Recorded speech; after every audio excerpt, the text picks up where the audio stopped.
பார்த்துருப்பீங்க. உள்ளே இருக்குள்ள இப்போ அதெல்லாம் வெட்டணும். அதெல்லாம் வெட்டி தரித்து கொன்று இங்கே போடணும். எங்கே போடணும்? பலிபீடத்தில் போடணும். போட்டு என்ன தெரியுமா செய்யணும்? எரிக்கணும். பலிபீடத்தில் துண்டு துண்டா வெட்டி போட்டு அதை எரிக்கணும். யார் எரிப்பா?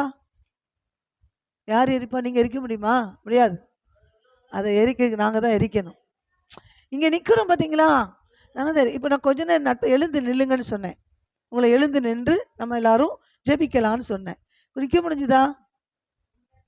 உட்காந்துட்டீங்கல்ல? அவர் சொன்னால் எனக்கு குறுக்கு வலிக்குன்னு உட்காந்துட்டீங்கல்ல? நான் இங்கே வந்து நின்றுட்டு தானே இருக்கிறேன். இங்கே எப்போ உள்ளே வந்து இந்த இடத்துக்கு வந்தனோ அப்போ இருந்து என்ன செய்கிறான்? நின்றுட்டு தான் இருக்கேன். முடிக்கிற வரைக்கும் நான் நிற்கிறேன் இல்லையா? அப்போ எப்படி முடியுது? அதுதான் பலிபீடம். அது எங்களுக்கு கொடுக்கப்பட்ட கிருபை, கொடுக்கப்பட்ட வரம். அப்போ இந்த வரம் அங்கே நான் நிற்கிறேன் பாருங்க. 2 மணி நேரம் நிற்கிறேன். காலையில் 2 மணி நேரம் நடத்துகிறேன் அதிகாலையில். இப்போ 2 மணி நேரம் விடாமல் கண்டினியூவாக பேசுகிறேன் இல்லையா? அப்போது இங்கே இது பலிபீடம். சும்மா நிற்க முடியாது. நான் என்ன சொல்ல வரேன்னா, இங்கே வந்து நான் சும்மா நிற்க முடியாது. பலிபீடம் அந்த இடத்துக்குள்ளே யாரும் உள்ளே வர முடியாது. பார்க்க உங்களுக்கு எதுவுமே இல்லாத மாதிரி இருக்கலாம். ஆனால் இந்த பலிபீடம் அத்தனையும் செய்யும். பலிபீடத்தில் கொல்லப்படணும். கொல்லப்படுகிற இடம் தான் இது. அப்போ இங்கே ஒருவர் வந்தா அவர்களுக்குள்ள அந்த சரீரத்துக்குள்ள அந்த ஆத்மாக்குள்ள இருக்கிற பிசாசு, பேய், பில்லி சூனியம், மந்திரவாதம், வியாதி, நோய், இந்த நோய்கள் எல்லாம் முதலாவது வெட்டப்படும். அது வெட்டுகிற இடம் தான் சபை. அதையெல்லாம் வெட்டி செதுக்கி நேராக்கக்கூடியதுதான் சபை. வெட்டப்பட்டு நேராக்கப்பட்டு மேல் நோக்கி போகக்கூடியது தான் சபை. இந்த இடத்துக்குள்ள வந்து அப்போ என்ன செய்யணும்? அமரணும். எங்கேயோ அவங்க இருக்கட்டும், அவங்களுக்காண்டி நீங்கள் ஜெபிச்சுக்கோங்க அப்படின்னா வெட்டப்பட முடியாது. அது இருந்துக்கிட்டே இருக்கும். அல்லேலூயா. அப்படியே அவனுடைய வசனம் என் கால்களுக்கு தீபமும், உடைய வசனம் என்னதான்? என் பாதைக்கு வெளிச்சம். அன்பானவர்களை, வெளிச்சம் வேணுமா? உங்கள் வழி தெரியணுமா? வழியே தெரில, நான் ரொம்ப நாளா பிரச்சனையிலே இருக்கேன் அப்படின்னா வழி தெரியணுமானா வசனம் காதுக்குள்ளே போகணும். ஒருவேளை படிக்க தெரியாது, இதை வாசிக்க தெரியாதுன்னா இந்த வசனம் என்ன செய்யணும்? காதுக்குள்ளாக போகணும். போகும்போது உள்ள இருக்கிற அத்தனையும் என்ன செய்யணும்? உள்ள போய் எல்லாம் சரி செய்ய ஆரம்பிக்கும். சரி செய்து அதை கட் பண்ணி எடுக்கும். அப்போ அடுத்தடுத்து அதை கட் பண்ணக்கூடிய வார்த்தை எங்கேருந்து வரும்னா இங்கேருந்து புறப்பட்டு வரும். இந்த பலிபீடத்திலேருந்து அது வரும். அப்போ அதனால தான் வாரம் வாரம் நம்ம இங்கே வரணுமா? ஒவ்வொரு ஞாயிற்றுக்கிழமையும் இங்கே வரணுமானா வாரம் வாரம் வரணும். அடுத்து போனோன்னா களை முளைச்சிரும்.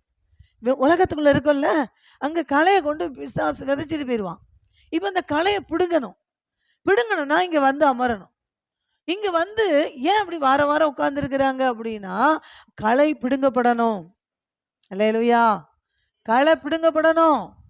இப்போ ஒரு வாரம் வீடு தூக்கலைன்னா குப்பை வருதா இல்லையா? பூட்டிட்டு போனால் கூட வருது இல்லை. நான் பூட்டி தான் வச்சுருக்கேன், ஆனால் வீட்டை திறந்து பார்த்தா தூசி இருக்குது. எப்படியோ போகுது இல்லையா? அப்போ சுத்தப்படணும், களை பிடுங்கணும்.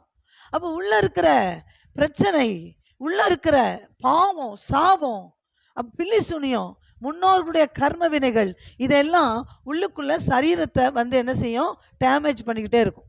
டேமேஜ் பண்ணும்.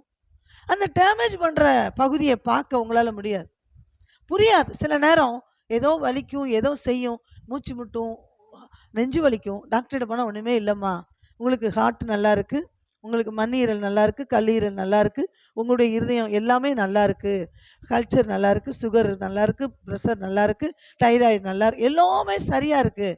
அப்போ ஏன் அப்படி வலிக்கு எனக்கு? சரி, நான் உங்களுக்கு ஒரு மாத்திரை கொடுக்குறேன், அது சாப்பிடுங்க, சத்து மாத்திரை தரேன், சாப்பிடுங்க, நல்லா சாப்பிடுங்கன்னு சொல்லுவார். ஏன்னா அவருக்கு வேறு வழி இல்லை, ஏதாவது கொடுக்கணும், அதனால் கொடுப்பார். அப்போ நம்ம அதை சாப்பிட்டா அதுக்கு நமக்கு பாதிப்பு வராமல் இருக்கிறதுக்கு 2 சத்து மாத்திரையும் தந்துடுவார். ஏன்னா அவங்க ஒன்றும் இல்லையே, பாடியில் ஒன்றும் இல்லை, மாத்திரை கொடுக்க வேண்டிய அவசியம் இல்லை. ஆனால் நம்ம உட்காந்து அப்போ எனக்கு வலிக்கு, அப்போ இங்கே மூச்சு முட்டுது சார், அப்போ ஏன் சார் இப்படி வலிக்குன்னா அப்போ நம்மளை சமாதானப்படுத்தணும் இல்லையா? அதனால 2 வலி மாத்திரை லேசாக சின்னதாக வலி குறைவாக இருக்க டோஸ் கம்மியானதை கொடுத்து கொஞ்சம் சத்து மாத்திரையும் கொடுத்து அந்த இதை சாப்பிட வச்சுருவோம். அப்போ அதை சரி ஒன்றும் செய்யாமல் இருக்க சத்து மாத்திரையும் கொடுத்து சாப்பிடுங்கன்னு சொல்லுவார். அப்போ பரவாயில்ல, எனக்கு உனக்கு என்ன பிரச்சனையா? ஒரு பிரச்சனை இல்லையா டாக்டர் சொல்கிறாரு. அப்போ என்ன பிரச்சனை தெரியல, எல்லாம் பண்ணியாச்சு, ஒன்றும் இல்லையா. அப்போ ஏன் உனக்கு நெஞ்சு வலிக்கு, அப்போ ஏன் முதுகு வலிக்கு அப்படின்னு கேட்டால் தெரில. அப்போ என்ன சொன்னார்? கொஞ்சம் மாத்திரை கொடுத்துக்கா, சத்து சாப்பிடுதார். அப்போ சத்து இல்லையா? நமக்கு என்ன தோணும்? சத்து இல்லை, அதனால தான் சத்து மாத்திரை கொடுத்துருக்காரு. அப்போ அதனால தான் சத்தானது சாப்பிடுங்கன்னு சொல்லி விடுவார். ஏன்? அந்த மாத்திரை கொடுக்கக்கூடாது, அவங்களுக்கு தெரியும். அதனால் ஸ்லோவானதை சின்னதாக ஒன்று கொடுப்பாங்க. ஏன்னா மனுஷங்களுக்கு அது பதிவாயிரும். மாத்திரை கொடுத்தா தான் டாக்டர், கொடுக்கலன்னா ஒன்றும் இல்லை. அப்போ அதை கொடுத்து அதை சரி செய்கிறதுக்கான அந்த சத்தையும் கொடுக்கணும். அப்படி நல்லா சாப்பிடுங்கன்னு சொல்லி விடுவார். நிறைய தண்ணி குடிக்கமா, நிறைய சாப்பிடுங்கம்பார். ஆனால் இது இங்கே இவர் வசனம் சொல்லுது, பிணியாளிக்கு வைத்தியன் தேவை. யாருக்கு தேவை? பிணியாளினா யாரு? நோயாளி. பிணின்னு என்னெல்லாம் பிணியில் வரும்? நோய் ஒரு பிணி, பேய் ஒரு பிணி, அப்புறம் அப்புறம் செய்வன ஒரு பிணி, அப்புறம் நிறைய தெரியுமா நம்மளுக்கு? சொல்லுங்க. அப்புறம் அது ஒரு பிணி, வீட்டுக்குள்ளே பாடாப்படுத்துறது ஒரு பிணி, சொன்னடி கேட்காதது ஒரு பிணி, வீட்டில் யாரும் சொன்னதை கேட்க மாட்டாங்க, தூக்கம் வராமல் இருக்கிறது ஒரு பிணி. அப்போ பிணி, அந்த பிணிங்கிற அந்த ஒரு வார்த்தையில் அவ்வளோ காரியங்கள் அடங்கியிருக்கு. பிணி, பீடை பிடிச்சவங்க இல்லையா? பீடையெல்லாம் போக்கக்கூடிய இடம்தான் இந்த பலிபீடம். பீடையை போக்கி உங்க கால்களுக்கு தீபமும் உங்க பாதையை வெளிச்சமும் செம்மையும் ஆக்கக்கூடியது தான் இந்த வசனம். இந்த சத்திய வேதம் காதுக்குள்ள யாருக்கெல்லாம் போகுதோ, நிறைய எல்லாம் கேட்டுட்டு இருப்போம். காதுக்குள்ள போயிட்டுன்னா கண்டிப்பா நான் சொல்றேன், இந்த பலிபீடத்துல இருந்து சொல்றேன், உங்க உள்ளக்குள்ள இருக்கிற அத்தனை பிணியையும் நீக்கும். ஆமென்.